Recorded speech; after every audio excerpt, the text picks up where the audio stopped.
Merhaba, hoş geldiniz. Bugün çok güzel bir kahvaltılık tarifle karşınızdayım arkadaşlar.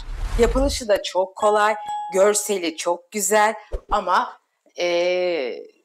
bir iki püf noktası var. Onları size göstermek istiyorum. Şimdi öncelikle ben koca böyle güzel mantarlar buldum marketten.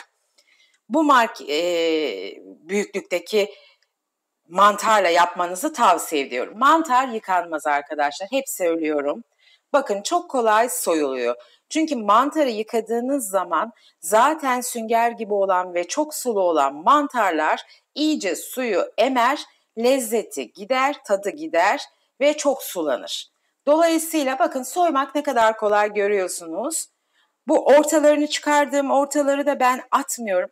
Bunları da sonra minik minik doğrayıp ya makarna yapıyorum, makarnama sos yapıyorum ya da omlet yapıyorum. Onları da ziyan etmeyelim. Şimdi ben bütün mantarlarımı bu şekilde temizleyeceğim, soyacağım. Çok kolay soymak.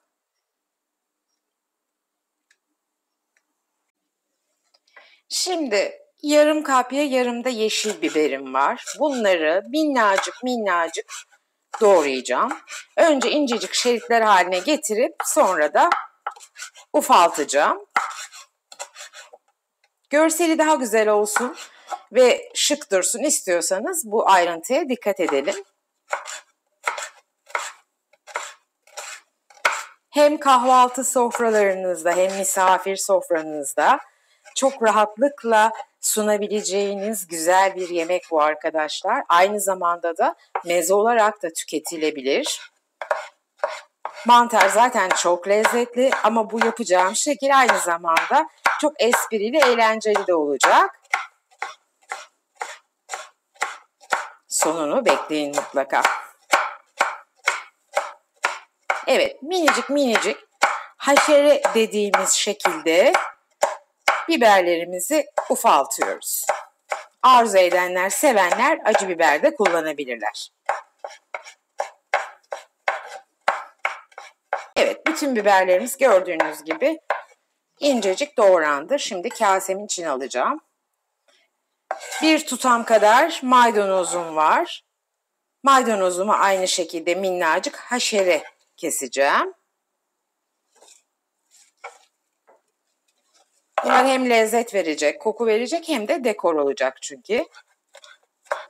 Ve bu şekilde doğrama işlemimiz bitmiş oluyor. Ocağımızın başına geçip yemeğimizi yapabiliriz. Evet, doğradığımız mantarları bir tavamın içine yerleştirdim. Gayet güzel görüyorsunuz. Tavama çok hafif zeytinyağı döküyorum. Böyle varla yok arası gibi, sanki bir yarım yemek kaşığı kadar. Biraz da tereyağı parçaları atıyorum. Çok fazla değil çünkü sonra sos yapacağız, atacağız. Şimdi sadece mantarımızı pişirmek için bu yöntemi kullanıyoruz. Arkalı önlü mantarımızı güzelce bir pişireceğiz. Bir 5 dakika, 10 dakika kadar. Suyunu salacak zaten mantar. Sonra suyunu toplayacak. Bizi diğer şeyleri yapacağız. Evet arkadaşlar, mantarlarım güzel pişiyor. Ben şimdi mantarımın üzerini kapatıyorum. Bir 5 dakika buharla da iyice yumuşasın. Bu arada da gördüğünüz gibi bakır tavama 1 yemek kaşığı kadar tereyağı aldım. 1 yemek kaşığı kadar da sıvı yağ, zeytinyağı koyuyorum. Tereyağım eridiği zaman toz biberimi koyacağım. Kırmızı yağ yapacağım. Kıpkırmızı yağ olsun istiyorum. Evet, tereyağım eridi. Şimdi 2 çay kaşığı kadar kırmızı toz biber, paprikamı yani tütsü kırmızı toz biberimi koyuyorum. Bu yağım birazcık bekleyecek ve ben bunu süzeceğim. Kıpkırmızı bir yağ çıksın ama biberleri çok fazla olmasın diye kırmızı yağ yapmış olacağız. Bakın mantarlarım çok güzel sulandı, suyunu bıraktı, içi de sulandı. Şimdi bu esnada ben mantarlarımı ters çeviriyorum. Bu şekilde suyunu emdireceğim ve tamamen mantarım pişmiş olacak. Zaten mantar çok çabuk pişer arkadaşlar. Pek çok salata ve yemekte mantar çiğ de kullanılabilir. Ters çevirdim. Kapağımı yine kapatıyorum. Bir 5 dakika suyunu emdirene kadar mantarım pişmiş olacak ve döndüreceğim. Mantarlarım suyunu çekmek üzere. Tekrar ters çevirdim ve bu aşamada şimdi çekme tuz atıyorum. Mantara tuz yakışır, ister mantar. Şöyle güzelce çekiyorum. Biraz da çekme karabiber koyacağım. Zevkinize bağlı bu tabii sizin. Ama dediğim gibi mantara tuz, karabiber mutlaka istiyor, yakışıyor, arıyor mantar. Birkaç dakika daha ocakta kalacak, yumuşamış olacak. Evet, sıra geldi şimdi mantarlarımıza, yumurtalarımızı koymaya. Benim böyle minik bıldırcın yumurtalarım var.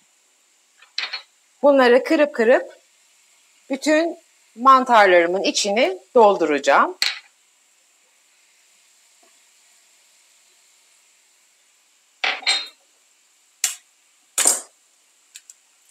Çok güzel görseli var derken bunu kastetmiştim. Çok da lezzetli oluyor. Mantarla yumurta biliyorsunuz birbirine çok güzel eşlikçi oluyor, yakışıyorlar. Bütün mantarlarımın içlerini bıldırcın yumurtasıyla dolduruyorum.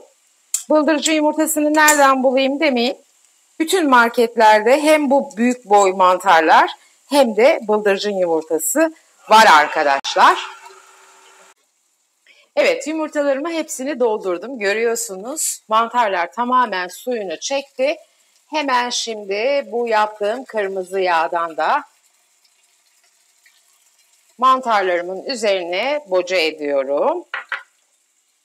Biraz da bu kestiğimiz minik biberleri serpiştirerek, rastgele serpiştirerek